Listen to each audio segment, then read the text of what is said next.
Le dialogue de sainte Catherine de Sienne, le don des larmes, chapitre 9, suite.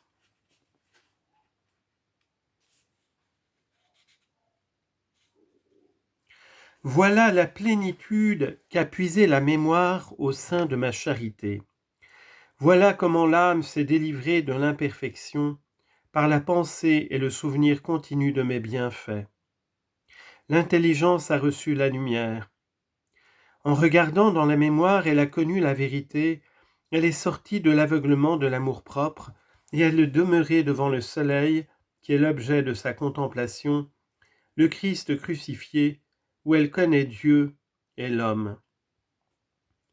Outre cette connaissance par l'union contractée avec moi, elle est élevée à une lumière qui ne vient pas de sa nature, qu'elle n'a pu acquérir par l'exercice de sa propre vertu, mais qui est une grâce de ma douce vérité, qui ne dédaigne pas les ardents désirs, ni les sacrifices offerts devant moi. Alors la volonté qui suit l'intelligence s'unit à moi avec un très parfait et très ardent amour. À qui me demanderait ce qu'est cette âme, je répondrais un autre moi-même par union d'amour. Quelle langue pourrait raconter l'excellence de ce dernier état unitif et les fruits multiples et variés que l'âme y reçoit dans cette plénitude des puissances de l'âme? C'est là cette douce alliance des facultés dont je t'ai parlé, en t'exposant la signification générale des 3 degrés du pont à propos de la parole de ma vérité. Non, la langue ne saurait le dire, mais les saints docteurs l'ont bien montré, éclairés qu'ils étaient par cette glorieuse lumière, en interprétant la Sainte Écriture. Le glorieux Thomas d'Aquin disait lui-même que sa science, il l'avait puisée dans son assiduité à l'oraison et dans l'extase, dans la lumière qui éclairait directement son intelligence, bien plus que dans les études humaines. Aussi fut-il une lumière placée par moi dans le corps mystique de la Sainte Église pour dissiper les ténèbres de l'erreur.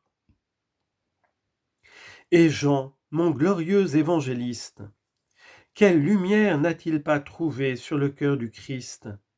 Ma vérité. C'est avec cette lumière qu'il avait puisée là que si longtemps il porta au monde mon message. Tous ainsi, d'une manière ou d'une autre, ont manifesté cette lumière.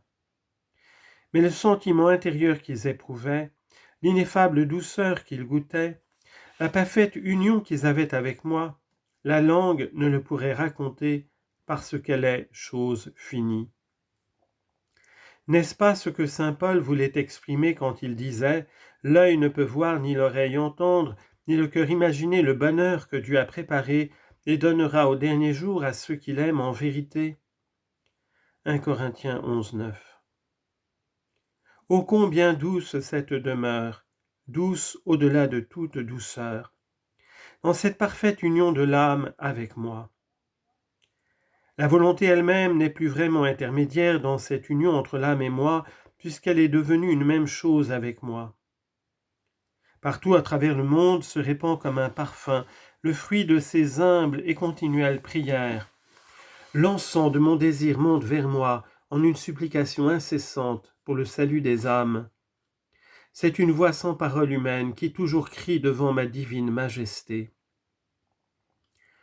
J'ai dit les fruits de l'union en cette vie et la nourriture de l'âme en ce dernier état, acquis au prix de tant de fatigue, de sueur et de larmes. Avec une vraie persévérance, elle passe de cette union, encore imparfaite comme union, quoique parfaite comme grâce, à l'union durable et éternelle. J'appelle imparfaite cette union, parce que, tant qu'elle est enchaînée au corps dans cette vie, l'âme ne se peut vraiment rassasier de ce qu'elle désire, et aussi parce qu'elle n'est pas pleinement délivrée de cette loi perverse qui n'est qu'endormie par l'amour de la vertu. Cette loi n'est pas encore morte, elle peut se réveiller si venait à disparaître le pouvoir de la vertu qui la tient en sommeil. Voilà pourquoi j'ai dit que cette union est imparfaite. Mais toute imparfaite qu'elle est, elle conduit l'âme à la perfection durable, que rien ne peut lui ravir. C'est ce que je t'ai expliqué en parlant des bienheureux qui goûtent vraiment en moi, qui suis la vie éternelle, le bien suprême et immuable, qui ne finit jamais. Tandis que les autres n'ont recueilli de leurs pleurs d'autres fruits que la mort éternelle, ceux-là vraiment ont reçu la vie pour toujours. Ils sont passés des larmes à l'allégresse. Le fruit de leurs larmes, c'est cette vie elle-même qui ne finit pas, et dans laquelle leur charité toujours ardente ne cesse de crier vers moi et de m'offrir pour vous ces larmes de feu dont je t'ai parlé. J'en ai fini, je t'ai exposé les différents degrés des larmes, leur perfection et le fruit que l'âme en retire. Ce fruit, t'ai-je dit, c'est pour les parfaits la vie éternelle, et pour les méchants la damnation éternelle.